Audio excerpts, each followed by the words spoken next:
আমাদের অনেকের মনেই এই প্রশ্নটা হতে পারে যে শিবলিঙ্গ হঠাৎ করে এরকমই দেখতে কেন। চলুন আজ আমরা এখানে বোঝার চেষ্টা করি শিবলিঙ্গ কেন প্রকৃতপক্ষে ঠিক এরকমই দেখতে। যখন কোনো কিছুর একটা নির্দিষ্ট আকৃতি থাকে তখন অবশ্যই সেই আকৃতির পেছনে কিছু কারণ যুক্ত থাকে। যেমন ধরুন আপনার হাতের একটা নির্দিষ্ট আকৃতি আছে। এখন এই হাতের জায়গায় যদি পাকে বসানো হতো তাহলে কি আপনি হাতের মাধ্যমে যে কাজটা করতে পারেন সেটা কি পা দিয়ে করা সম্ভব? ঠিক সেরকমই এই শিবলিঙ্গের আকৃতির একটা নির্দিষ্ট মানে আছে। তো চলুন দেখা যাক যে শিবলিঙ্গের প্রকৃত অর্থ কি বা শিবলিঙ্গের বিভিন্ন অংশের প্রকৃত মানে কি। শিবলিঙ্গকে প্রকৃতপক্ষে তিনটি অংশে বিভক্ত করা যেতে পারে। এখন আপনারা যদি উপর থেকে নিচের দিক পর্যন্ত দেখেন তাহলে প্রথম অংশটার নাম হলো লিঙ্গ। এটি মাঝখানে দাঁড়িয়ে থাকা একটি খাড়া অংশ, যেটি প্রকৃতপক্ষে একটি কলাম বা স্তম্ভের মতন দেখতে।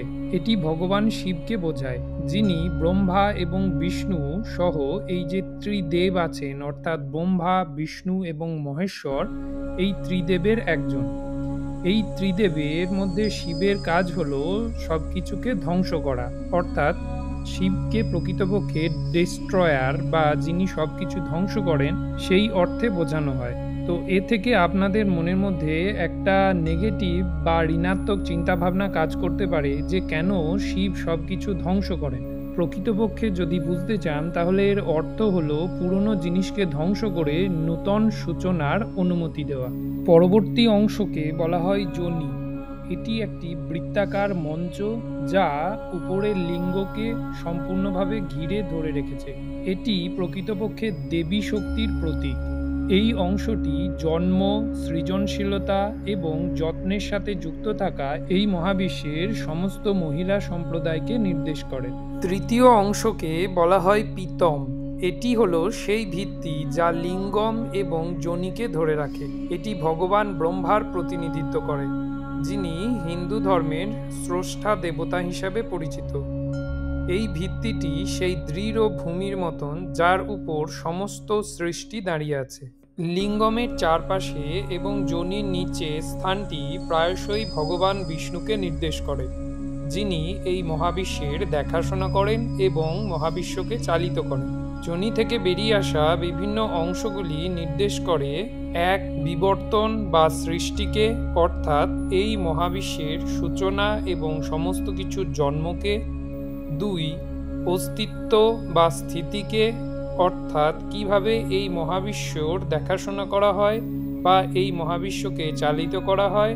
আর তৃতীয়, ইনভলিউশন বা সমহারকে। এটি মহাবিশ্বের শেষ এবং অবসানের দিককে নির্দেশ করে, যেমন একটি মহাজাগতিক অধ্যায়ের সমাপ্তি। এই সমস্ত অংশ প্রকৃতপক্ষে মহাবিশ্বের শুরু, মধ্যবর্তী পর্যায় এবং শেষের একটা চক্রাকার আবর্তনকে নির্দেশ করে, যার কোনোদিনই সমাপ্তি নেই। এখন শিবলিঙ্গের এই যে লিঙ্গ অংশটি, যেটি প্রকৃতপক্ষে একটি নলাকার অংশ, সেই নলাকার বা সিলিন্ড্রিক্যাল অংশটা মহাবিশ্বের সৃষ্টির সাথে ব্যাখ্যা করা যেতে পারে। আর এই মহাবিশ্বের সৃষ্টি নিয়ে বিভিন্ন বৈজ্ঞানিক ব্যাখ্যা এবং মতামত বা ধারণা আছে। তো এরকমই একটি খুব প্রচলিত ধারণার নাম হলো বিগ ব্যাং থিওরি। তো চলুন সহজ ভাষায় আমি একটু বোঝানোর চেষ্টা করি এই থিওরি বা তত্ত্ব আসলে কি। এটি প্রকৃতপক্ষে একটি সিঙ্গুলারিটি বা একক জায়গাকে বোঝায়, যে জায়গাটিতে মহাবিশ্বের প্রথম সূচনা সৃষ্টি হয়েছিল। এবং এই তত্ত্বের মতে মহাবিশ্বের সমস্ত কিছু একসময় একটি অত্যন্ত ক্ষুদ্র এবং অসীম ঘনত্বের একটা বিন্দুর মধ্যে আবদ্ধ ছিল। এবং বিগ ব্যাং তত্ত্বে বলা হয়েছে যে এই মহাবিশ্বটি প্রায় 13.8 বিলিয়ন বছর আগে এই তীব্র গরম এবং ঘন অবস্থা থেকে শুরু হয়েছিল।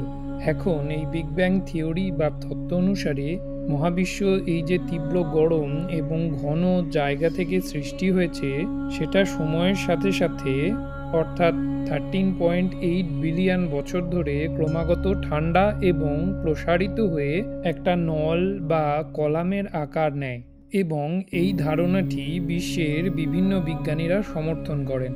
এখন আপনারা যদি শিবলিঙ্গের লিঙ্গ অংশটিকে ভালো করে লক্ষ্য করেন, তাহলে আপনারা দেখবেন লিঙ্গের যেখানে সূচনা হয়েছে, অর্থাৎ তার মাথার বিন্দুটি থেকে ক্রমাগত নিচের দিকে যদি যান, তাহলে সেটি একটি কলাম বা নলের আকৃতি, যা প্রকৃতপক্ষে এই মহাবিশ্বের জন্ম এবং সময়ের সাথে সাথে তার পরিবর্তনকে নির্দেশ করে।